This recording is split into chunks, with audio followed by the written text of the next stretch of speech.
Well, good morning. It's Monday morning. It's good to be with you today on this wonderful day. It's always good to be together as we study God's Word together. I hope you had a great weekend. We had a great day at St. Matthew's yesterday as we celebrated our seniors. It's always a joy to have our baccalaureate service and honor our seniors and all of their accomplishments and all that they've done through the years. It was a wonderful day. We're just very proud of them.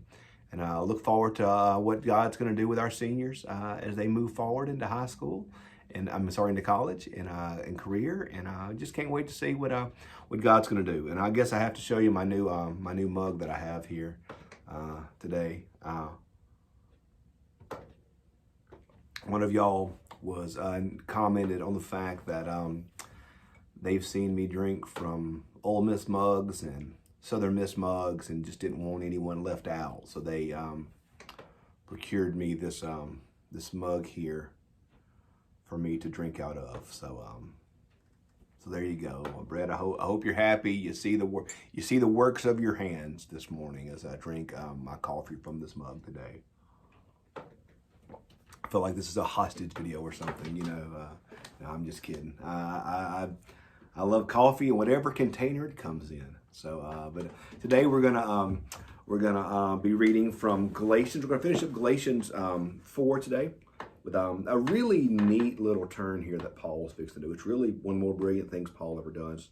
We're gonna be reading Galatians 4, reading 21. We'll actually go into chapter 5 with verse 1 of chapter 4. So Galatians 4, 21 through 5, verse 1. Tell me, you who desire to be subject to the law, will you not listen to the law? For it's written that Abraham had two sons, one by the slave woman, and the other by the free woman. One, the child of the slave, was born according to the flesh. The other, the child of the free woman, was born to the promise. Now this is an allegory. These women are two covenants. One woman is in fact Hagar from Mount Sinai, bearing children for slavery. Now Hagar is Mount Sinai in Arabia, and she corresponds with the present Jerusalem. For she is in slavery with her children. But the other woman corresponds to the Jerusalem above. She is free, and she is our mother. For it's written, rejoice, you childless one, you who bear no children. Burst into song and shout, you who endure no birth pains. For the children of the desolate woman are more numerous than the children of the one who is married. Now you, my friends, are children of the promise like Isaac. But just as at that time the children who was born according to the flesh persecuted the children who was born according to the Spirit, so is it now also. But what does the scripture say? Drive out the slave and her child, for the child of the slave will not share the inheritance with the child of the free woman. So then, friends, we are children, not of the slave, but of the free woman. For freedom Christ has set us free. Stand firm, therefore. Do not submit again to the yoke of slavery. So what Paul's doing here is Paul's talking about, I love his linkage here of covenants with mountains or places. One of the more beautiful scenes in all the Old Testament to me is in the Old Testament when Moses has the Israelites go between two mountains and said these mountains represent keeping the covenant, breaking the covenant, faithfulness and disobedience, blessings and curses, life and death. And Moses says, choose life, choose death, choose blessings, choose curses, choose what you will do. And so he has them march to the valley, and the mountains are symbolic of that. Here we see, he says one covenant, the covenant of Hagar, is synonymous with the earthly Jerusalem. And one covenant, the covenant of Sarah, is symbolic of the heavenly Jerusalem. And so if we choose to live by the law, then we are actually holding to the old covenant of the law. But if we choose faith, then we're choosing the new covenant of grace. And so this whole thing comes down to what we've been talking about the entire thing in Galatians, that it goes down to how we're saved. Are we saved by properly keeping the law? Are we saved by following Christ? And for Paul, it's clear that our salvation comes by faith. Our salvation comes by the promise. Our salvation comes via the new covenant. God's redemptive work through Christ Jesus on the cross and to the empty grave. Not of human work, not of human efforts, but all completely, totally of Christ. That is what Paul wants us to understand and see. What he's doing here is he's turned this whole concept on its head. Because for the religious leaders, they would say, well, we are the children of Abraham. We are Abraham's children. We are the descendants from Abraham, so we are properly the children of Abraham. And what Paul is saying, no, you're not the children of Abraham. The children of Abraham are those who believe in faith, because the true children of Abraham are the children of the promise. You are the children of works, meaning you're actually the children of Hagar. The story of Hagar and Sarah is this. God promised Abraham, you're going to have children. You're going to have a child, and your descendants will be as numerous as the stars in the heavens and the sand on the seashore. Well, they waited on God, and it never happened. It wasn't happening. It wasn't happening. It wasn't happening. And so Sarah and Abraham said, well, this is not going to happen. Let's take it into our own hands.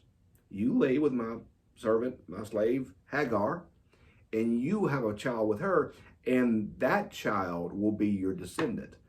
And Ishmael was the child of human effort. He was the child of Abraham and Hagar when Abraham did not trust in the promise of God. Ishmael is synonymous with human effort, in human works, in human trying to figure it out, human trying to earn it. Well, later, Sarah had Isaac, and Isaac is the child of the promise.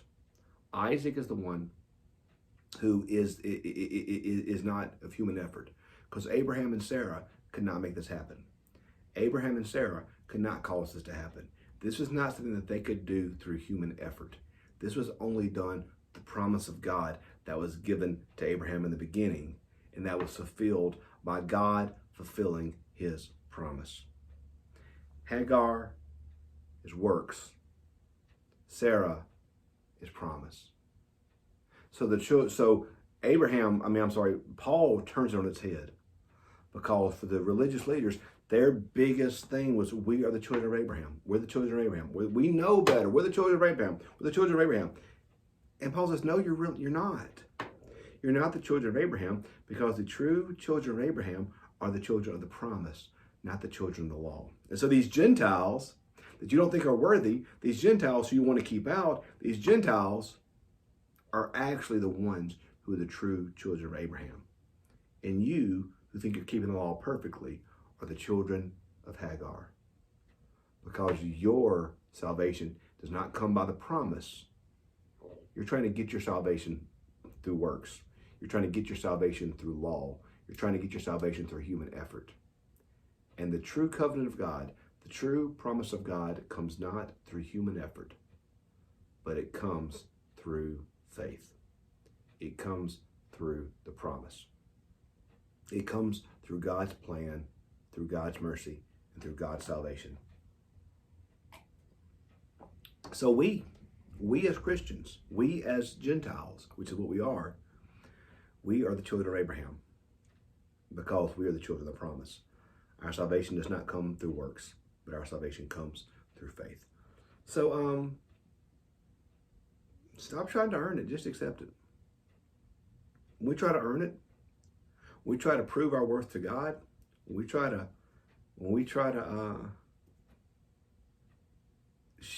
earn God's approval, we probably going to fail at it. We don't have to earn it. We have to accept it. It's all about the promise. The promise of God given to us through Christ Jesus. The promise of God given to Abraham originally, we said, your offspring will be a light to the Gentiles. That original Abrahamic promise was a promise not just of his people, but it was a promise of the coming of Jesus. Because it always points to Jesus. Because it's through Jesus the people are saved. It's through Jesus the light comes. It's through Jesus faith is fulfilled. It's through Jesus the promise is achieved. It's through Jesus. It's through Jesus. So, we are the children of the promise. We're the children of the covenant. It's our story. So, stop trying to earn it. Stop trying to make God love you. Stop trying to be perfect. Believe in God. Believe in Christ. Put your full faith in him. Romans 10:9. If you believe in your heart and confess your mouth, you shall be saved. That's what it's about. That's my prayer for me and for you, is that we will live our life not trying to earn God's love. We will live our life as a response to God's love. That's the key, y'all. Not living our life to earn God's love, but living our life as a response to God's love. That's what it's about, y'all. And that's what Abraham is sharing with us today. So let's live our lives full of grace and full of mercy and allow God to do great things in our life. Hey, love you guys. Praying for you today. Have a great Monday. And we'll see you bright and early for another few days in the Galatians. Thanks for watching.